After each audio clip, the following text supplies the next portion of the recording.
And welcome back to Urban Empowerment Today, Part 2. Who were the first Americans? You're listening to WBCA LP 102.9 FM Boston. I'm Deborah Sharif, and I am so blessed to be back with my guest, Mr. Leo Edwards, who has a wonderful show on Wednesdays, and he'll tell you a little bit more about it, An Evening with the Emancipator. And I mean, it is a great evening with the Emancipator. I was on his show and had a great time. Welcome, Leo. Thank you very much, Deborah, for bringing me back a second time on your program. My pleasure.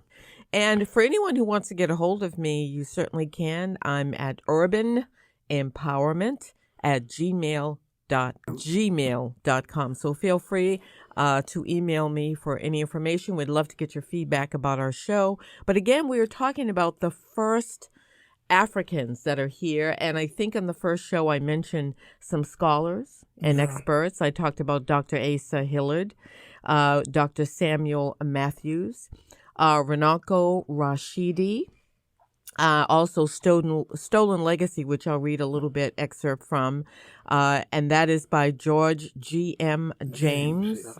And also my good friend, listen to me, my good friend, like I know him, right? But I feel like he's a good friend because I've read so many of his books and his articles, which is Dr. John Henrik Clark. From the Smithsonian, who passed away. It was funny when I first heard of him. Wesley Snipes, the actor, executive produced him for an HBO special. So the first time I listened to Dr. John Henrik Clark speak, I said, I'm going to meet this brother. I'm going to meet him. I was 2 years too late. He passed away 2 years prior to that broadcast, to that HBO special. And also want to call your attention for the folks who want to research the information that Leo and myself provide for you for this show. Black Explorers of the New World by Lingrad Clegg, Clegg. And the book that he has authored, Before Columbus and Black Explorers of the New World. So what we talked about in our first show, so it's no mystery, that Black folk were explorers, and they were here, and they talk about the heritage. They talk about Native Americans. They talk about Africans. And believe it or not, there is a BBC documentary, which is British Broadcasting Corp, that had an extensive documentary of how they found DNA 12,000 years ago, an old skeleton. Right. And just to kind of give you some information, they said in 2007, cave divers happened upon a remarkably preserved remains from which one of the oldest, most complete, and genetically intact human skeletons in the New World. Her bones, according to new research published in Science, hold the key to a question that has long plagued scientists. Who were the first Americans? And then it goes on to talk about that it was the skull of a 12-year-old African little girl. So, so again, I mean, we have lots of facts. We have lots of information. We even have from Christopher Columbus himself, his own diary. He talks about boyfriend he didn't even stop in America. He was at some Caribbean island, wasn't he? Talk lost. To me, Leo. He got lost. We call him Christopher Columbus. he did not discover anything because, I mean, how could you discover when you meet people there, you meet the Caribs, you meet the Arawaks, you meet all these people that live in there. All where Christopher Columbus said he could discover, he never discovered anything.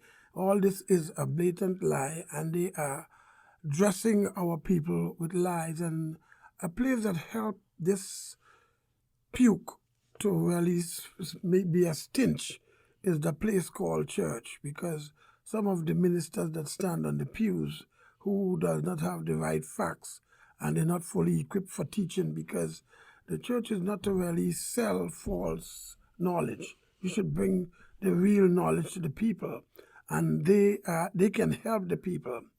And today, to make it worse, they are a part of the government system this faith-based initiative. If you call faith-based initiative in the acronyms, you see that's the FBI. So they are the ones who sell out the community, and they does not try to come out and help the community if there is something going on in the community, because they have been paid not to get involved in these matters in the community, because the church have a lot of power, you know. Even the government is called on the church when they themselves cannot solve something. They call upon the church, although church and states are separated. But there were times when they come together. But we have to understand this lie. We are trying to undress it because our people have to know the truth. You have to know that we are the real people of the planet. We are the real true people of the planet. That's why we have this, all the love. This what is going on among our people today. This is something that has been impeded on us, because we not a warlike people. We are loving people. And you know, they use the different chemicals in the water, in the food, the medication, all these different things that they are using now is to kind of throw us off, make us, we not liking ourselves, we not liking each other. Have we come now like a wall? We more warlike, we worse than the animals. Animals are peaceful now, and we human beings are the one who war in each other. Well, let's take it back a bit and think about the reasons why they are actually miseducating the people. And you know, there's very little mention about the New World Order and the building up of the neo-Nazism movement. Come on. And the white supremacist movement. Come on. And if we can see what's happening today, even in Libya with the slave trade, which no mainstream media is even attempting to talk about. In Tripoli. And the scary part about that is it was sort of like a hypothetical theory from a black anthropologist who was talking about, not an anthropologist, but a sociologist. And he was talking about the murders that was happening in Chicago. And one of their the individuals who actually worked in the morgue was finding out that a lot of the gunshot wound victims that were coming into the hospitals, they were having their organs harvested.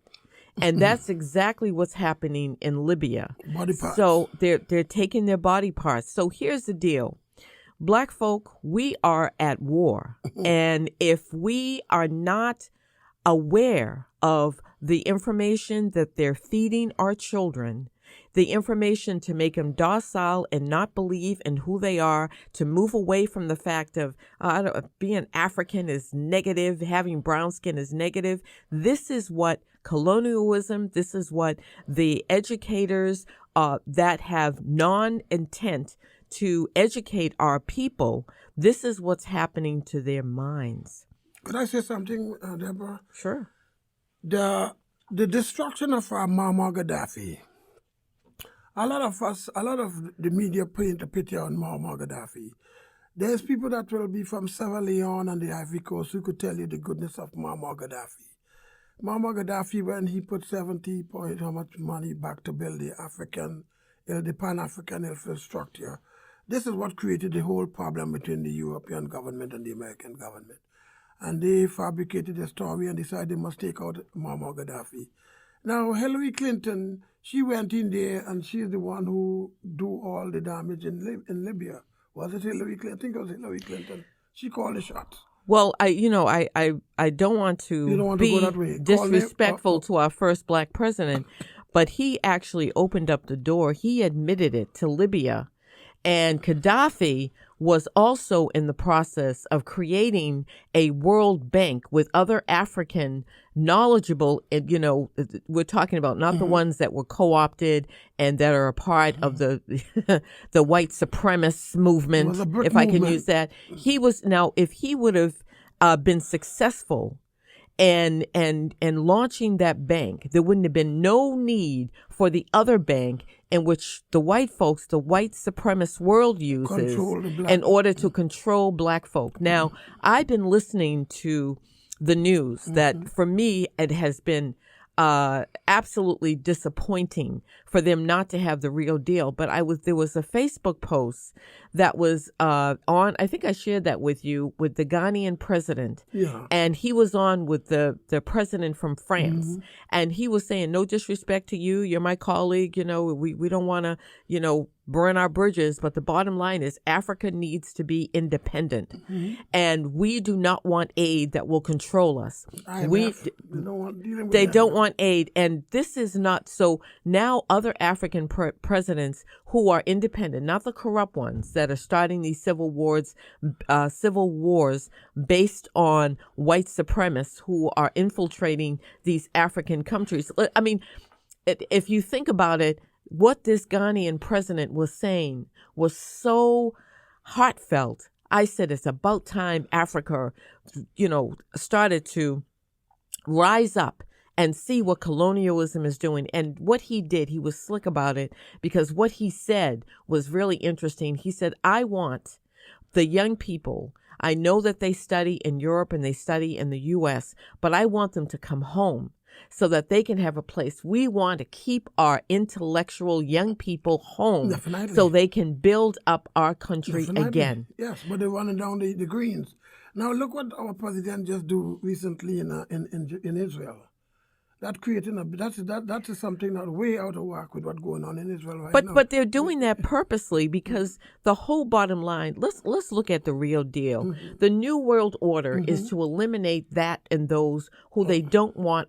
They don't want brown people anywhere in power. They don't want us in power. So anyone who even seems like they had power. Now, many of these experts and scholars that I had mentioned, a lot of them died young. Definitely. A lot of them died young.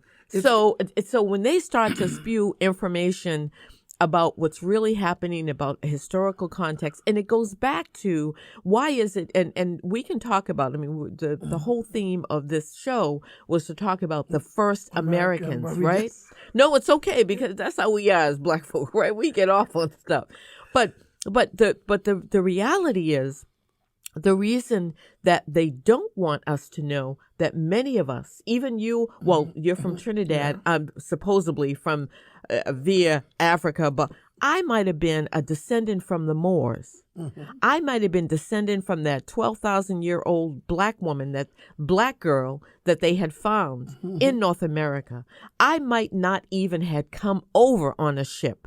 They said that the Atlantic slave trade, the Africans that were on those boats, the conditions were so horrific that half of them, a third of them, didn't even survive. So how can that account for 45 million African Americans today in this country, which means that our descendants were already here. Now, why do they want to take that information away from us? Well, it's pretty obvious, because then we can claim, like the Native Americans, many of them, when we look at them, they look white. So that tells you a little bit about, oh yeah, I got Cherokee in me. Oh yeah. And they look white and they look like a Caucasian. 5%. So exactly. So if you look at my ancestry, and listening to my grandpa and my grandmother when we used to sit around the table back in the day, and I remember them talking about my great-great-great-great-grandmother, who was Aunt Lizzie, who was a Blackfoot. I remember them talking about the Pequots, the Cherokees, the Wampanoag,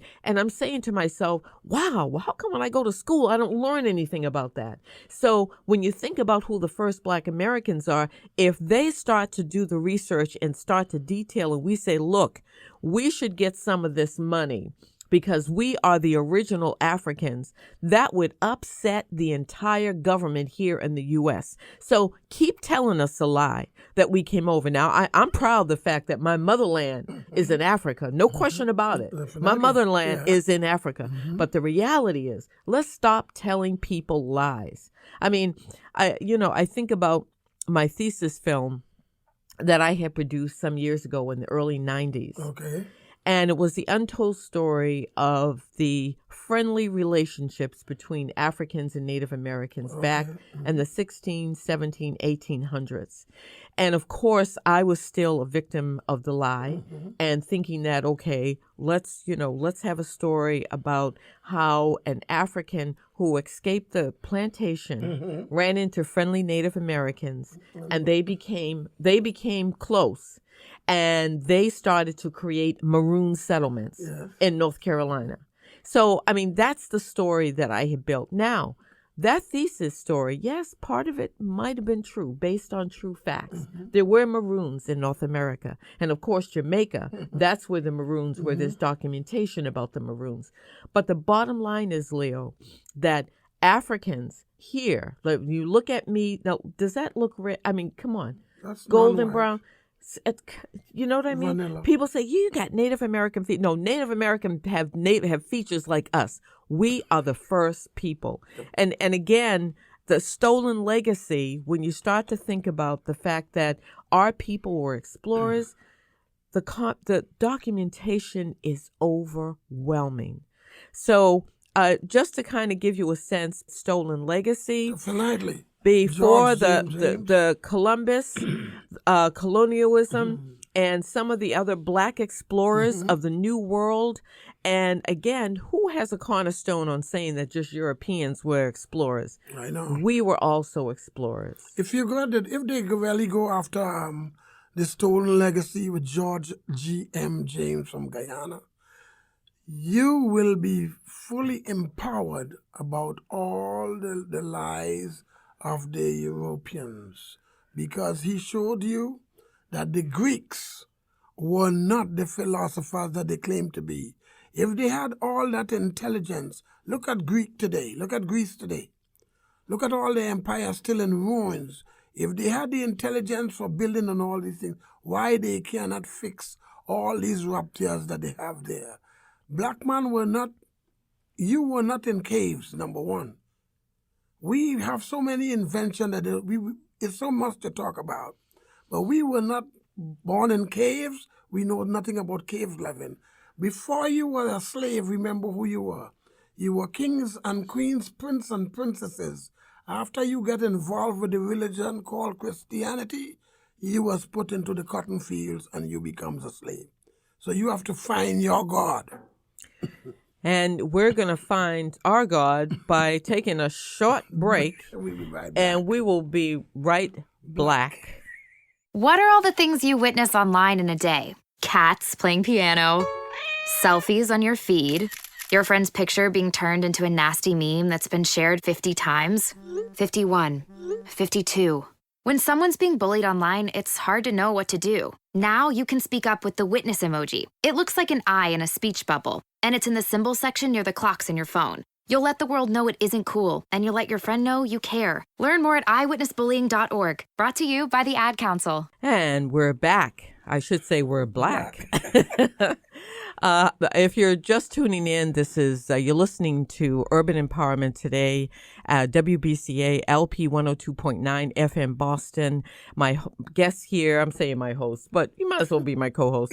My guest is Leo Edwards, who has a show on Wednesdays called An Evening with the Emancipator. And again, he'll give you a little bit more information about that. But we are talking about who were the real first Americans. And according to research experts from all over the world, it appears that African people, again, were the explorers. And if you need information, we had earlier talked about different books, one in which I want to share with you that I have on my iPad here, and it's called Stolen Legacy. And the gentleman's name is George G.M. James from Guyana. Thank you, G.M. George. George G.M. James. Thank you for that. Goodness. Yes. Okay, Deborah. The Stolen Legacy. And also we were talking about another book that you might want to research. It's called Black Explorers of the New World by LeGrand H. Clegg. I guess it's Clegg, C-L-E-G-G II. Again, his book is Black Explorers of the New World. and before Columbus. So that's an interesting one. And of course, and there are some other scholars that you can research, like Dr. John Hendrick Clark. That's Dr. John Hendrick Clark of the Smithsonian. He also has extensive scholarly work about Africans being the first explorers, and you can actually read his book. Asa Hillard, which I'm sure Dr. Asa Hillard, which I'm sure a lot of people are familiar with. And I'm on my iPad now, and I have these wonderful books. And just like Leo had mentioned about how the Greeks had stole a lot of information from Africa. It was Songhai, wasn't it? Songhai, where North Africa. It was, and I actually have it here. So it's in North Africa. In North Africa, it says Egypt, Kemet. Yes, Kemet. Yeah. Right here on Stolen Legacy, the first introduction talks about the characteristics of Greek philosophy and how there are some missing doctrines. You can tell if somebody stole something because they have about 11 or 12 volumes, I think more than that were missing because they destroyed Kemet when they actually took it. They even kidnapped some of the priests to get their knowledge from some of the missing doctrines that they had. All that was done by Alexander the Greek. Nothing great about Alexander. And he took all this information to Aristotle.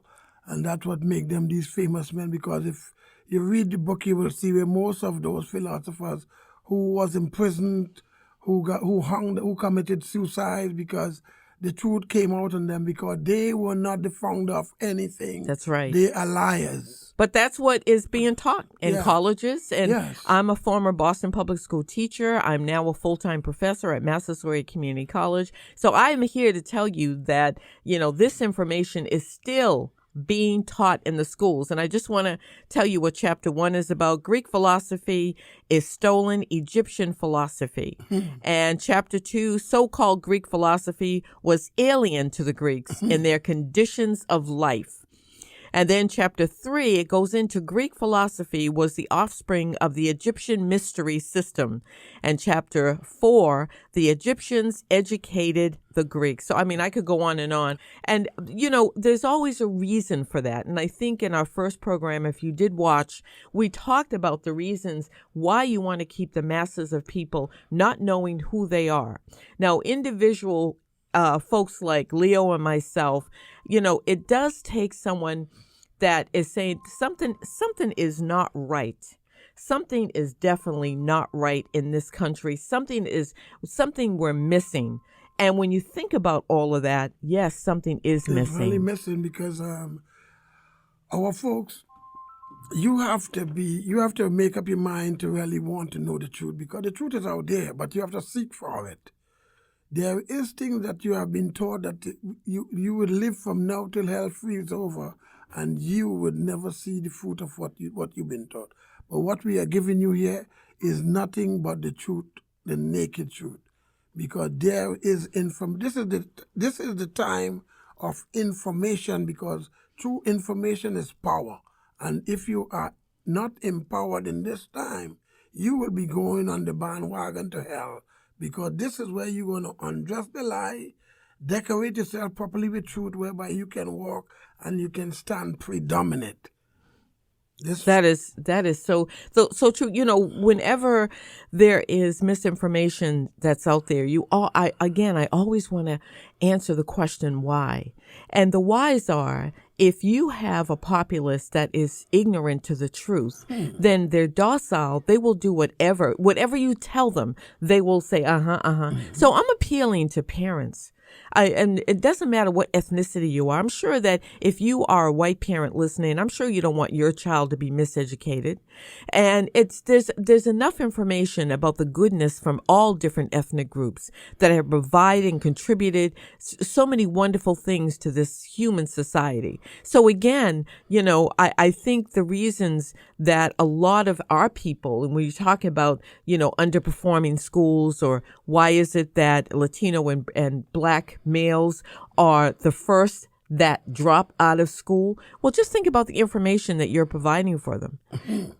If you're providing information that is not telling them who they are, that is not giving them the type of confidence and sharing with them the victories and the celebrations that we should have in this country for people who have invented things that other folk have taken credit for.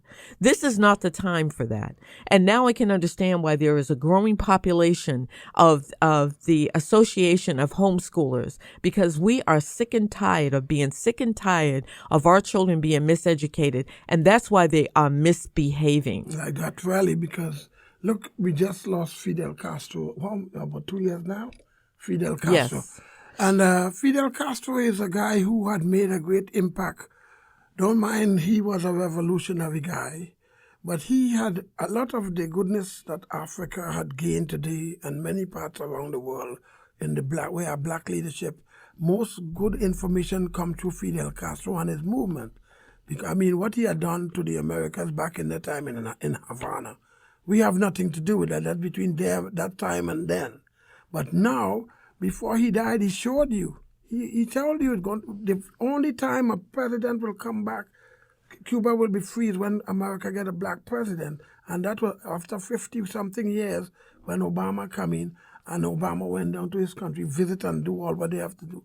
Now, everything that Obama has done in a peaceful manner, everything Barack Obama do, interacting with all the outside world, because he was a world ruler.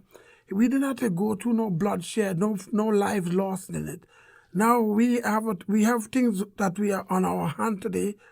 We might wake up in the morning and next thing we in war, which we are in war already. That's right. It's just that the weaponry, it just started to go off in the different direction. Right. We have seconds, excuse me to interrupt, we have seconds left, but I also wanted to mention about Cuba. Go ahead. If you go to Cuba, they have free health care, and they actually had some visiting doctors from the U.S. to go to Cuba to figure out how to do it the right way. So Cuba has some awesome aspects to it as opposed to the United States. And again, you're listening to WBCA LP 102.9 FM Boston, Urban Empowerment Today.